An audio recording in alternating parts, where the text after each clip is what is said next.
The new Cobra DS-Adapt Hybrid offers more adjustability than ever before, plus, of course, all that speed, forgiveness, and performance that you've come to know and expect from Cobra hybrids. And today we're going to talk all about it, and we're going to do some testing to show you all these new improvements.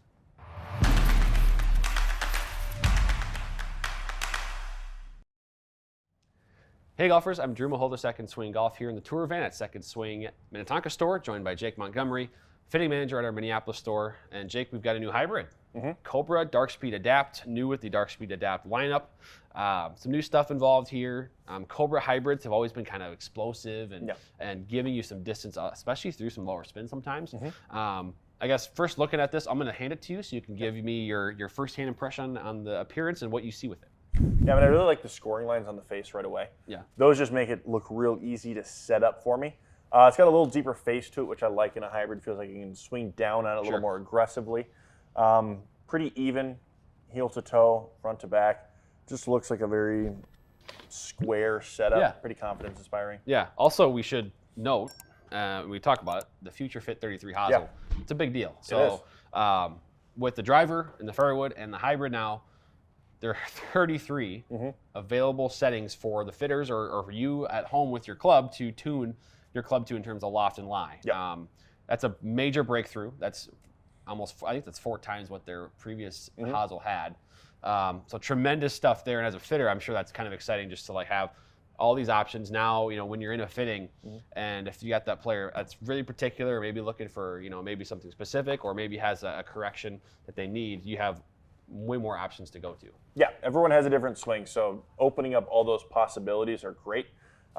Before they were kind of locked as far as loft and line goes. You had to move them at kind of a 1-to-1 ratio. If you added loft, you made it more upright. If you took lock off, you flattened it out. Now you can move those independent of each other because there are people that need a multitude of different things that doesn't always fit into that kind of old system. So having all these new adjustments is fantastic. And also, of course, with as is the case with driver and fairway wood, the new internal power bridge structure been updated again, a little bit lower and more forward center of gravity, going to give you some better performance. And also, we should talk lofts a little bit. A wide range of lofts here, so you can go from I think it's 17 in the 2 hybrid, all the way down to 28 in the 6 hybrid. Yeah, so plenty of options there. I think there's golfers that could probably put multiple of these in the bag and have you know, great gapping throughout as well. So. I'm going to be hitting, this is the 3 hybrid, I think it's 19 degrees. We'll keep it a standard A1, and as we've mentioned before too, there are going to be some content on the YouTube channel going through that crazy Hosel and dialing some stuff in. But today we're going to focus on this hybrid here. So what are you expecting to see from me hitting the shots today with this thing? Distance. Cobra hybrids have always been on the longer side of things. Great ball speed, don't spin too much. I mean, you're still going to see some pretty good peak height out of it, but it doesn't get over spinny for most people. I'd expect you to hit this pretty good ways. I like it. I like it. Well, let's see it. Let's do it. All right, 3 hybrid. What is it, 19 degrees? 19 degrees. 19 degrees.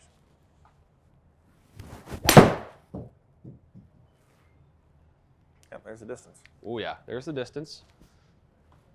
So it's probably slightly toe, which is why that spin is a little low. I was going to ask, how'd you catch that one? Yeah, but nonetheless, that's a lot of speed. That's not, I mean, that's a 240 carry.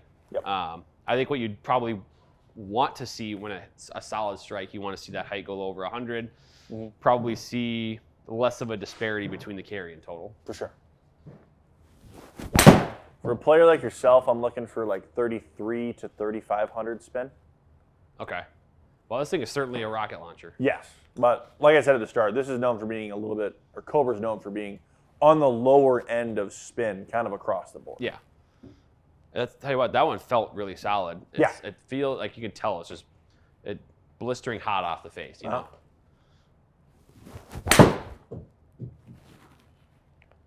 Yeah, it's going a long ways. Holy smokes. This thing is crazy. Low spin, ton of distance. It's also been very consistent. It's been a similar shot every time for me. It has. How does it feel? Feels hot. I mean, I don't feel much though. Like it's certainly not firm. Yeah. I don't think, which I would say it's probably middle between firm. It's not soft, but I don't like, it's seamless. I'll say that. Similar shot. Yep. Yeah, look at that. It's consistent. Maybe a slight miss there, but obviously it worked out, and I didn't really lose much on the distance side. So as a fitter now, are you telling me, for me, right? Because obviously the club's consistent. I think we got that part down. You're saying, because you mentioned the spin number that you'd be looking for out of a club like this, you would probably say either not play a hybrid or maybe go to maybe a Dark Speed Adapt 5-wood or something like that. Yeah, I mean, depending on the loft gap we're trying to hit, I'd say we could even just dial this back into a 4, just because with that added spin, I mean, we're going to lose some total distance, but I'm okay with that. I think our carry would remain pretty similar. Yeah. But yeah, otherwise we'd maybe look at like a Max 7-wood or just the X 7-wood, kind of getting into something that's going to offer a little bit more height and spin benefit. Yeah. And that's, but again, it all depends on the player. It is. That's what I was going to say. Is it for me specifically in my swing right now? I might benefit more from a higher, launching club. Yes. Right now. With that said, the consistency on this guy is pretty incredible. To see the deviation numbers across the board here, really, really good. There's a couple shots from my face angle, maybe it was left a little open there. Yeah. But, I mean, I'm plus or minus 3.8 yards on the carry. The total is 3.1. I think the height was pretty consistent too. Yeah, right around 90 feet average. The spin also, look how consistent that spin is. So a player that does spin the ball a ton and wants a hybrid still in the bag is going to probably benefit a lot from this guy right here, the Dark Speed Adapt. What else do you see from just looking at this here?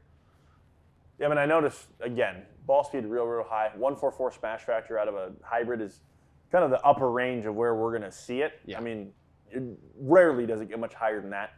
14 degrees is a hair lower than I'd want, probably like a 19-degree club to launch. But with your draw tendency, dynamic loft's just going to be a little bit lower. So I'm expecting to see that be on the lower end of things. But yeah, I mean, really consistent carry and total distance for the variation there. Same thing with the height. Land angle at 37. I mean, that's okay. But again, I just wouldn't mind seeing that a little higher. Yeah, right. Which, that's the next step would be a fitting and kind of either tweaking things or maybe moving up to a 4 hybrid. Or even just using the Hosel to weaken the loft a little bit. There's only a few options to choose from on the Hosel. There's only 33 of them. So, okay, but this is really good though, because I think I'm blown away by the consistency here. It feels great. It looks great. And I actually, now that I'm remembering what you said about the scoring lines, those look really sharp too, where you can kind of line things up very easily. Pretty good hybrid here. Yeah. It's really good. I like it. All right, Jake, so testing complete there. Cobra Dark Speed Adapt Hybrid. I think we talked about it. Very, very consistent. Yep. I think we also noted the speed.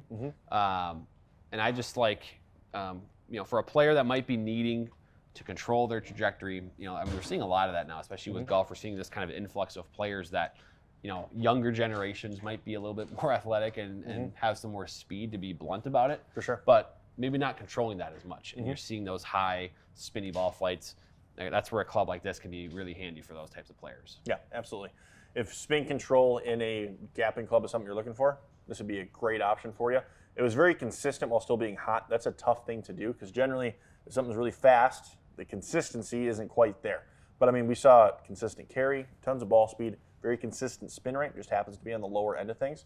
So yeah, for a certain player, this can absolutely be a phenomenal club. Yeah, and as we mentioned, we'll reiterate it again. You have 33 options on this adjustable Hosel. Yep. The FutureFit Hosel from Cobra.